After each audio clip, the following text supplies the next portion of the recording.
The Hevajra Tantra, Hevajra Tantram. The translation, Hevajra, King of Tantras. The first sovereign section, the realization of the Vajra essence. Chapter 1. The family of Vajra. Homage to the glorious Hevajra. Thus did I hear at one time. The Blessed One dwelt in the bhagas of the Vajra women, which are the essence of the body, speech, and mind of all Tathagatas. The essence of the body, speech, and mind of all Tathagatas is revered, and the most secret of the secrets. Therefore the Blessed One said, Aho, great bodhisattva, deeply compassionate Vajragarbha, it is excellent, excellent. Hear about the one called Hevajra, the essence of the Vajra being, the great Samaya being. Vajragarbha asked, why is he a Vajra being? How is he a great being? In what way is he a Samaya being? Please tell me, Blessed One. The Blessed One replied, Vajra expresses the unbreakable. Being is the oneness of the three existences. Based on this understanding, he is known as a Vajra being. Filled with the flavors of great knowledge, he is called Great Being. Constantly maintaining Samaya, he is called Samaya Being. Vajragarbha asked, as for Hevajra, how is such a name constructed? What is expressed by the syllable He, and what is meant by Vajra? The Blessed One replied, the syllable He expresses great compassion, while Vajra expresses wisdom. Listen to this Tantra spoken by me. It has the nature of wisdom and means. There are the gazes, the summoning, and the great language of signs, capability that is said to be of many types. There are the paralyzing and banishing, the paralyzing of armies, and hostile rites. There are the arising, abiding, and instrumental cause of the yoginīs, as is appropriate, capability, knowledge, and consciousness, in accordance with the arising of the deities. At first, only one cause for Heruka's arising should be cultivated. O Vajragarbha, deeply compassionate one, liberation comes through existence itself. Beings are bound by the fetters of existence and liberated through recognition of it. Existence needs to be cultivated, O wise one. By recognizing it as non-existence, Heruka should be cultivated in the same way, through the recognition of non-existence. The great knowledge located in the body is devoid of all conceptuality. It pervades all entities, and though located there, is not born from the body. Vajragarbha asked, Blessed One, how many subtle channels are in the Vajra body? The Blessed One replied, 32.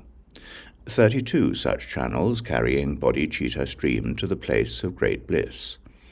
Among them are the three main subtle channels, lalana, rasana, and avadaduti. Lalana has the nature of wisdom. Rasana consists of means, and avaduti in the center is free from grasped and grasper. Lalana carries akshobhya. Rasana likewise carries blood, and the one called avaduti is said to carry the wisdom moon. Abedya, sukshamarupa, divya, vama, vamani, komaja, bhavaki, seka, dvesha, vishta, matara, sharvari, shitada, ushma, lalana, avaduti, rasana, pravana, harshtavadana, surupini, samanya, hetudayika, viyoga, premani, siddha, pavaki, Sumana, Trivrta, Kamini, Geha, Chandika, and Maradarika.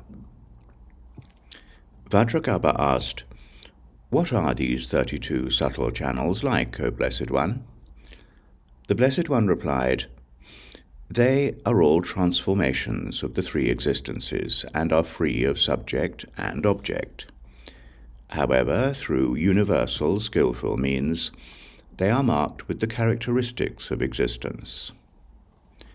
To explain the categories of concealed content, they are said to be the vowels and consonants, the moon and sun, wisdom and means, qualities, enjoyment and creation, as well as body, speech and mind. They are the phrase Hevajra. The goddess Lochana is known by the syllable E, Mamaki by the syllable Vam, Pandura is known by the syllable Ma, and Tarani by the syllable Ya. There is a lotus with 64 petals in the chakra of creation, an 8-petaled lotus in the chakra of qualities, a 16-petaled lotus in the chakra of enjoyment, and a lotus with 32 petals in the chakra of great bliss. This sequence of enumerating the chakras establishes the arrangement that follows. The 4 moments are varied, ripe, dissolving, and without characteristic. The 4 truths of the Noble Ones are the truth of suffering, of its source, of its cessation, and of the path. The 4 realities are the reality of the self, the reality of the mantra, the reality of the deity, and the reality of knowledge. The 4 joys are joy, supreme joy, the joy of cessation, and innate joy. The 4 schools are Stavari, Savastivada, Samvidin, and Mahasangin. The moon, the sun, the vowels and consonants, the 16 samkrantis, the 64 dandas, the 32 nadis, and the 4 praharas, all come in similar sets of 4. Chandali blazes at the navel, burning the 5 Tathagatas, as well as Lochana and the others. Once burned, hum streams as the moon. This was the first chapter, the family of Vajra. Chapter 2, Mantras. I will now teach the chapter on the mantras. The mantra for the Bali offering to all Buddhas is Om. The letter A is at the beginning because all phenomena are primordially unrisen. Om A Hum Pat Svaha. The seed syllables of the Tathagatas are Bum, Am, Dream, Kam, Hum. The heart mantra of Hevajra is Om, O divine Pichuvajra. Hum, Hum, Hum Pat Svaha. All mantra formulas include these elements. They begin with the syllable Om, end with Svaha, and have the syllables Hum and Pat in between. The mantra that shakes cities is Om A Ka Cha Ta Ta Pa Ya Sha Svaha. The seed syllables of the yoginīs are A I U R Le I O Au Am A. The mantra of Hevajra's 2-armed form is Om. You shake the 3 worlds. Hum, Hum, Hum Pat Svaha. The mantra of his 4-armed form is Om, blaze, blaze. Byo Hum, Hum, Hum Pat Svaha. The mantra of his 6-armed form, Om, Kiti, Kiti Vajra. Hum, Hum, Hum Pat Svaha. The mantra for empowering body, speech, and mind is Om Ha Hum. The mantra for purifying the ground is Om, protect, protect. Hum, Hum, Hum Pat Svaha. For paralyzing, Om Hum Svaha. For enthralling, Om Am Svaha. For banishing, Om Kam Svaha. For sowing enmity, Om Dream Svaha. For hostile rites, Om Bum Svaha. For summoning, Om Hum Svaha. For killing, Om Gu Svaha. The mantra of Kurukula is Om Kurukule Hri Svaha. One should fashion an effigy of Ananta while reciting Om Apu, bathe it in the 5 ambrosias, and worship it with black flowers. One should smear it with the juice of Nagadamaka, and anoint its head with an elephant's rut fluid.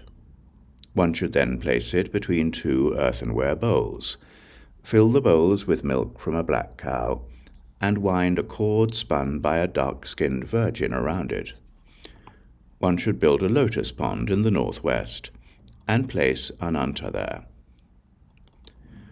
On the bank of the pond, one should demarcate a maṇḍala using black powder prepared with coals from a charnel ground, white powder made from pulverized human bones, yellow powder made from orpiment, red powder made from bricks from a charnel ground, and green powder made from pulverized charya leaves and human bone. After demarcating the maṇḍala with these powders, one should use a cord from a charnel ground to measure a maṇḍala that is 3 cubits in diameter. In its center, one should draw Hevajra standing on Ananta.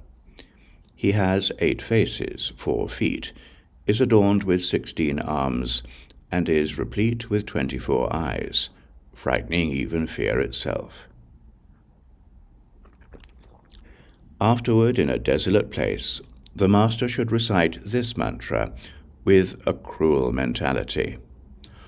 Om, growl, growl, defend, defend, devour, devour, strike, strike, resist, resist.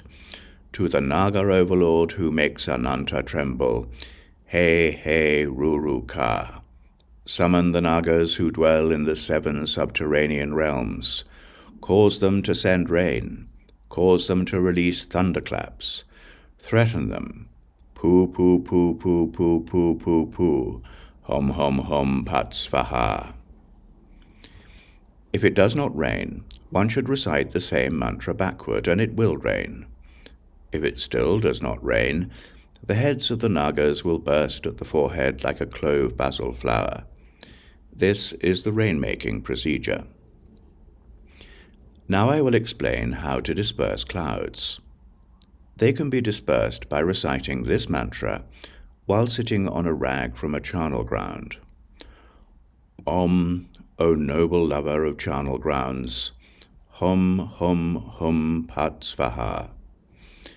This is the procedure for dispersing clouds. Now I will explain a chalk sadhana for destroying an enemy army. One should grind chalk, the 5 ambrosias and axe flakes, and make it into a pill. The mantra to recite is Om, to Hevajra, the Vajra knife, Hum, hum, hum, pat svaha. To ensure success, the mantra should be recited 10 million times. As a preliminary, one should recite the mantra 100,000 times. Once it has been successfully empowered, it should be wrapped around the neck of a water jug, which should then be broken. All enemies will become headless. This is the procedure of the Vajra knife. If one wants to crush devas, one should empower a tilaka. One should grind Brahman seeds empowered during the lunar asterism of Pusha, and combine them with axe flakes. Then, during a solar eclipse, akshobhya should be added, and the paste fashioned into an axe. Standing astride it, one should recite the mantra Om, Vajra Hatchet, crush, crush. Hum, hum, hum, pat svaha. Once this has been recited 10 million times, one should make it into a tilaka. Whatever it adheres to will be crushed. This is the procedure for crushing devas. If one wants to afflict an enemy with fever, one should write their name on a leaf of giant milkweed using juice made of poison, Indian mustard, salt, and chitraka, cast the leaf into a fire made from chaff, and recite this mantra 10,000 times. Om Hevajra, set the enemies ablaze, set. Brum hum hum hum pat svaha. One will succeed after 10,000 recitations. If one wants to cause the regurgitation of wine, one should imagine the syllable yam in the target's navel. It transforms into the syllable mam and is seen to be the stomach full of wine. One should imagine that this causes vomiting and the wine will be regurgitated. A person who wants to enthrall a wanton woman should go to the base of an ashoka tree on the 8th day of the bright fortnight of Chaitra, don red garments, and eat a fruit of the madana tree. One should apply a tilaka with the juice of kamachika and recite the mantra Om, may so-and-so, Hri, become enthralled with me, Svaha. The woman will arrive after 10,000 recitations. One who wants to bring the moon and the sun under their control should fashion a moon and a sun from rice flour, submerge them in Vajra water, and recite the mantra Om Vajra Sun, do not move, remain, remain. To Hevajra, Hom Hom Hom Pat Svaha. One should recite this 70 million times. The moon and the sun will be fixed so that night and day will be indistinguishable from each other. This is the procedure for arresting the moon and the sun. Om Nagra Nagra. In order to find a lost object in the evening, one should incant the eyes of a virgin with 108 recitations of this mantra, worship her with the 5 types of offerings, including flowers and so forth, and then invite her. On the morning of either the 8th or the 14th day of the lunar month, one should set out a jar or similar vessel and incant sesame oil and lac with the same mantra 108 times. After that, the matron should smear his big toe with the incanted lac, wash it with the sesame oil, and show it to the Virgin, saying, "Tell me who stole my property." She will then say the name of the person who stole it. This is Vajra divination. Veduya, Veduya. Elephants flee when this is pronounced. Mama, Mama. Tigers flee when this is pronounced. Teliya, Teliya. Rhinoceroses flee when this is pronounced. Ili, Mili, Poo, Poo. Snakes flee when this is pronounced. Dogs flee when making the gesture of taming Dhanapala. Vajra, Gauri, Vari, Vajradakini, Nairātmyā, Buchari, and Kechari. Employing them, the vow holder should perform paralyzing rites and so forth. This was the 2nd chapter, Mantras. Chapter 3, the Deities. I will now teach the chapter on the deities. One should first cultivate loving kindness. Second, one cultivates compassion. Third, one cultivates sympathetic joy, and equanimity last among them. Also, there is awakening to emptiness. Second is withdrawing into the seed syllable. Third is the completion of the image, and fourth is the placing of the syllables. One should first visualize the syllable Ra transforming into a sun.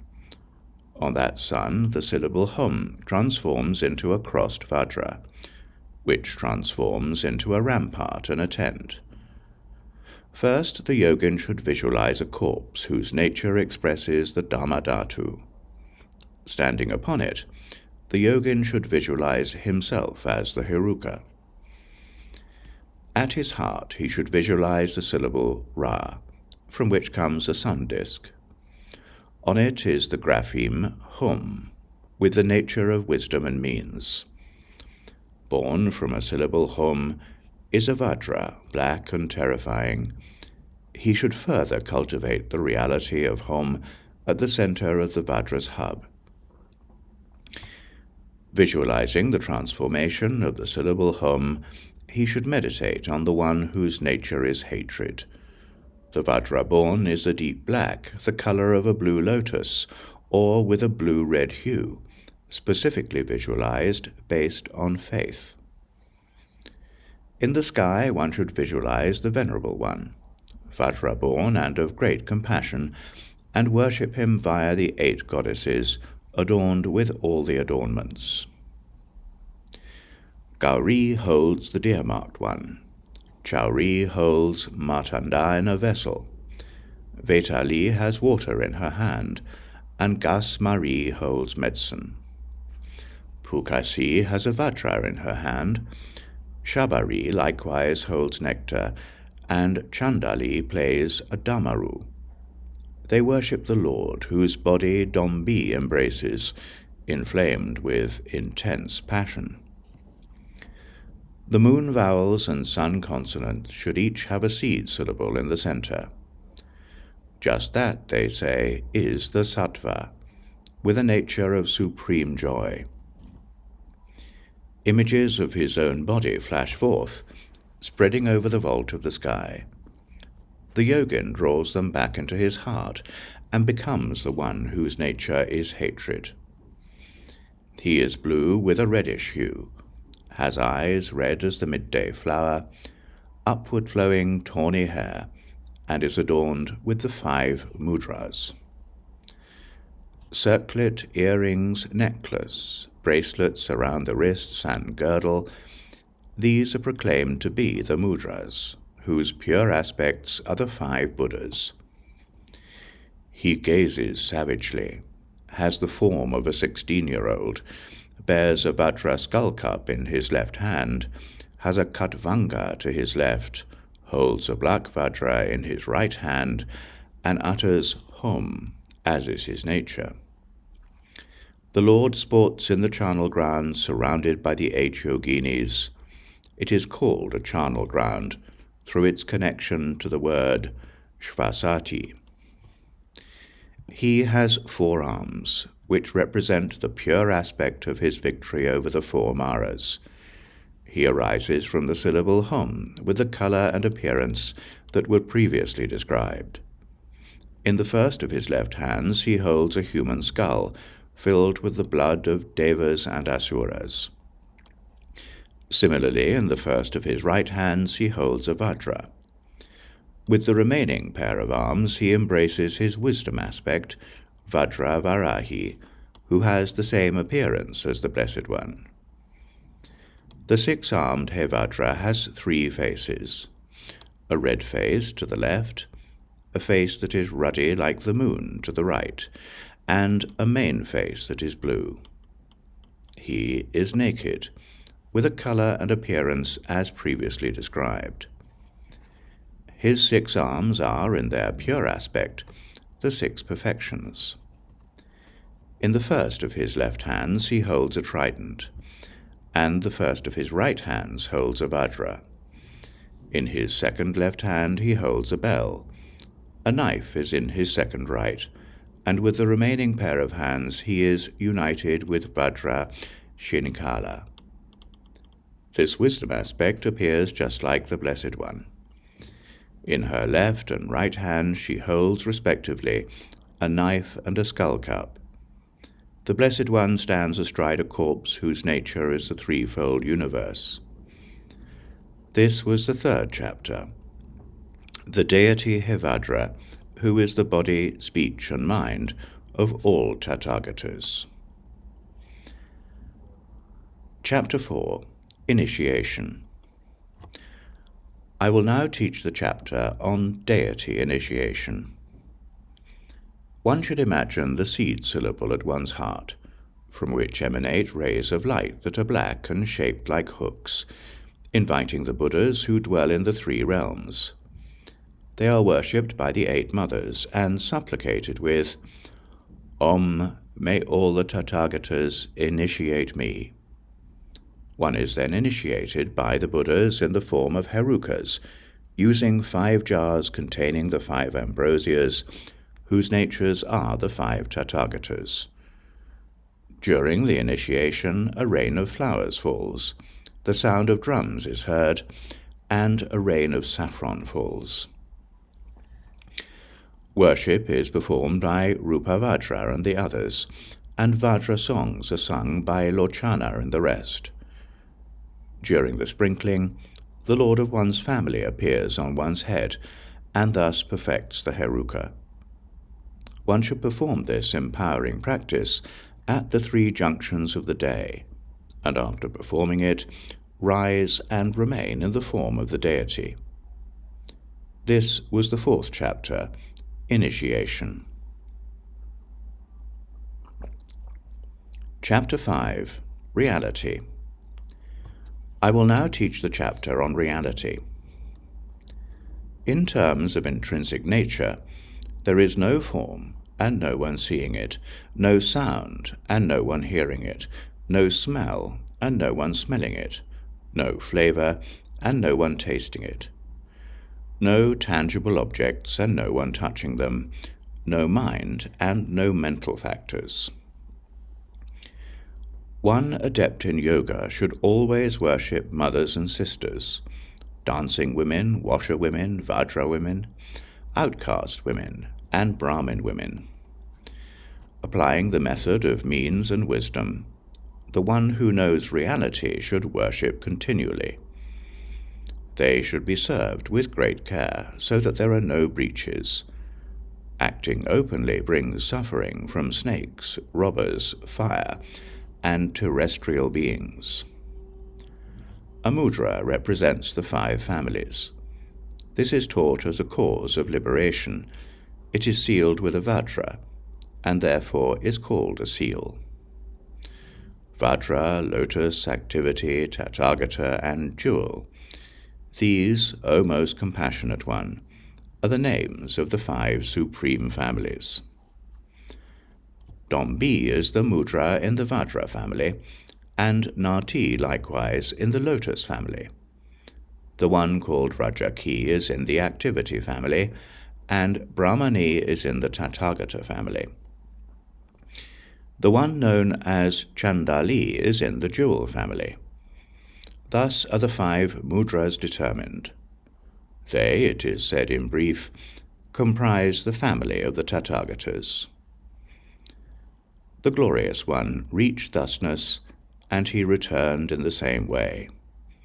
Based on this insight, this reasoning, he is called a Tathagata. The families are said to be 6, but can be reduced to 5. From that they become threefold, corresponding to body, speech, and mind. The families correspond to the 5 elements and have the nature of the 5 aggregates. It groups and enumerates, hence the term family is used. There is no meditator and no meditation, no mantra and no deity. Mantra and deity are established in terms of their non-conceptual nature. Reality is called Vairochana, Akshobhya, Amoga, Ratna, Arolik, and Sattvika. Brahma, Vishnu, and Shiva, Sava, and Vibhuda. The Buddha is Brahma for being free of obstruction. He is called Vishnu because he enters. He is Shiva because he's always auspicious.